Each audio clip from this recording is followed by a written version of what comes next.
세 번째 주제 들어가도록 하겠습니다. 무력혁명으로 국가 전복을 꿈꾼 이 사과원의 조국, 이런 폭도가, 이런 정말 완전 좌파가 대한민국의 뿌리, 대한민국의 척추, 법무부 장관이라니, 이걸 보면 이제 나라 망한 거 아닙니까 완전히. 뭐 아침에 그랬더라고요. 네. 후회하지 않는다. 20대 조국은 무슨 열정이 있었다? 열정 같은 좋습니다. 소리 하고 있네. 아유. 그런데 이제 우리가 이제 법무부 장관이기 때문에 이야기를 하는 겁니다.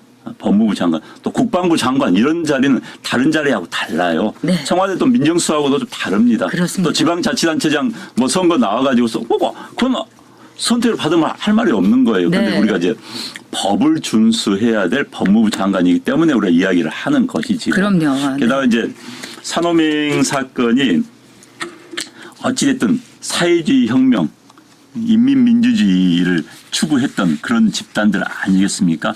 물론 그 사람들이 그 이후에 굉장히 보수주의적으로 바뀐 사람도 있습니다. 압니다. 제가 그런 분들 알아요. 아는데 과연 그럼 이제 조국 내정자가 과연 그럼 바뀌었느냐? 이야기 본인이 밝혀야 되는 거예요. 그 부분에 대해서는 맨날 죽창만 올리지 말고, 죽창가만 올리지 말고, 그리고 지금 본인이 이 부분에 대해서는 본인의 사고의 틀이 어떻게 되는가. 사실 이 미국 같은 데 청문회 하면요, 그걸 밝힙니다. 그 조사를 한번 해봐야 되는 거예요. 그래서 조국 이 사람이 지금 보니까 아주 뻔뻔하게 나는 아무것도 없다, 잘못한 게 없다는 분위기예요 지금. 그럼요. 물론 조국 법무장관 반드시 됩니다. 될 수밖에 없어요. 왜? 조국이 살인범이 하더라도 이 정권에서는 문재인 대통령 임명할 수밖에 없습니다. 왜? 밀린다고 생각하니까. 조국이 안 되면 밀린다고 생각하니까. 그래서 뭐 할 거예요. 그러나 그건 아니죠. 그러면 청문회 진짜 아무 의미가 없어요. 이런 식의 청문회 뭐 하려합니까? 검증, 아무리 국회에서 검증해가지고 이건 부자격자다, 무자격자다, 자격이 안 된다라고 하더라도 대통령이 임명해 버리면 청문회가 의미가 없습니다. 할 필요가 없어요. 네, 김건사님께서 자유민주주의의 수호를 위해서 노력하시는 여러분 모두 응원하신다. 네, 슈퍼챗으로 후원해 주시는 거는 저희가 이제 집회하는 비용으로도 앞으로 쓰일 거고, 저희는 이제 많은 분들이 정정님께서 보수도 행동해야 된다. 근데 우리의 보수들 그리고 유튜버들도 저희는 그냥 유튜브를 하기 위해서 있는 유튜버들이 아닙니다. 저희는 이 나라 문재인 심판을 위해서 있기 때문에 행동하는 것이 필요하다. 입으로만 하면 뭐 합니까, 네. 여러분? 이 길거리로 나서 많은 분들에게 이렇게 우리가 절박하다는 거, 이 나라가 지금 정말 백척간두에 있다는 거를 반드시 알려야 됩니다.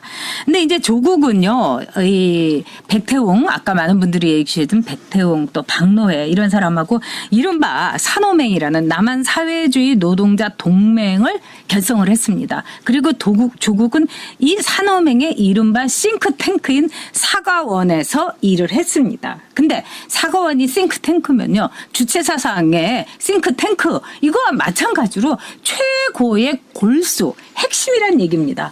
그러면서 자기는 뭐 몰랐다, 그것도 못나게 마누라 내세워갖고 뭐 결단식에도 안 갔고, 결단식 안 간 얘기 좋아하네요. 진짜 아닙니다. 조국은 핵심 중에 핵심이었습니다. 즉 이 산호맹은요, 국가 전복을 폭력으로 하자는 겁니다. 예를 들자면 총칼로 전두환이 이 나라를, 또 박정희가 쿠데타를 이렇게 잡았기 때문에 우리도 똑같이 총칼로 하자. 근데 그 이상입니다.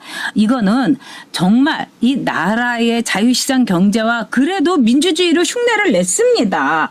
그리고 박정희 대통령에 대해서 저도 이렇게 박근혜에 대해서는 유감이 많습니다만, 박정희 대통령에 대해서는 저는 공이 훨씬 과보다 많았다고 하고요.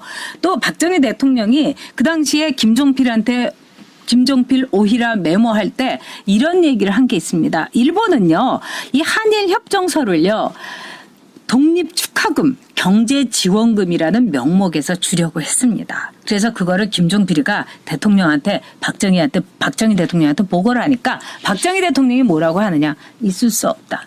우리는 이거를 반드시 청산금, 배상금으로 받아야 된다. 그게 우리 국민의 자존심이다. 이렇게 얘기를 했습니다. 그런데 이런 정권하고 북한하고 똑같은 나라를 만들겠다는 이 국가정복 폭력 사회주의하고는 저는 원단이 다르다. 이렇게 봅니다. 그래서 그 당시에 재판부에서 뭐라고 했느냐. 그 당시 재판부에서 이렇게 많은 이 조국에 대해서 너는 분명히 사회주의자다가 폭력도야. 이렇게 판단을 내린 분이 김황식 전 총리였습니다. 김황식 전 총리는 뭐 우리도 다 겪었지만 참으로 고매한 분이고 애국자입니다. 뭐라고 했느냐.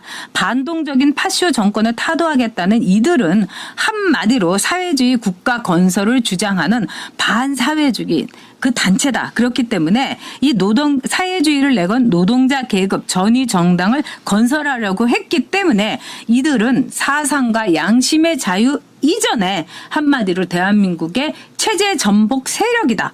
사과원도 마찬가지다. 이렇기 때문에 조국에게 유죄를 내렸습니다. 그런 조국입니다, 여러분. 네.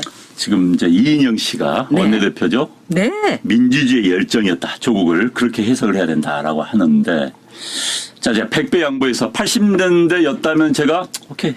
그럴 수 있겠지라고 할 수 있습니다. 80년대였다면. 그런데 이 산업의 사건이 91년, 92, 93년이에요. 자, 소비에트가 완전히 붕괴한 다음입니다. 그 다음에 87년 대한민국에서 민주화가 이루어진 다음입니다. 얼마나 언론의 자유 있었습니다. 그럼요. 그 시절에 이 단체를 만들었다는 것은 이념적으로 사회주의 정권을, 사회주의 권력을 획책했다고밖에 볼 수 없는 거예요. 우리들이 말하는 민주주의, 정말 시인 김지아가 민주주의의 만세를 외쳤던 그 민주주의가 아닙니다. 그 시인 김지아 지금 어떻게 됐습니까? 좌파들을 아주 정말 넌저리를 넣는 그런 상황 아닙니까? 한국의 좌파는 좌파도 아니기 때문에요.